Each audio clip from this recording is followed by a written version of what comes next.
Welcome to Not Milk Never Milk. Subscribe if you're lactose intolerant. You begin by verifying the controller model and OS build so you download the right driver. Once done, run Device Manager as administrator.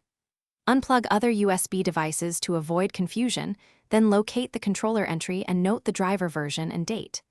If the device is disabled, enable it. If it's flagged with an error, right-click to view properties. This sets a reliable baseline so you know whether to update, roll back, or reinstall the driver next. You now attempt the corrective actions. Click Update Driver and let Windows search online. If that succeeds, test the controller. If symptoms appeared after a recent update, choose Roll Back Driver to restore the prior known good version. When neither helps, uninstall the device, check the box to remove driver software. Then reboot and install the vendor's signed driver you downloaded earlier. Make sure the signature matches the vendor to avoid corrupt or malicious packages before connecting the controller again. You finish by testing the controller across 2 applications and running a calibration or controller test utility. This verifies both input and mapping.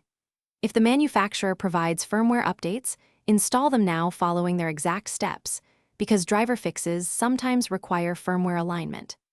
If problems remain, note specific error codes, screenshots, and exact steps that reproduce the fault before contacting vendor support. One key tip: try the controller on a different PC to isolate whether the issue is.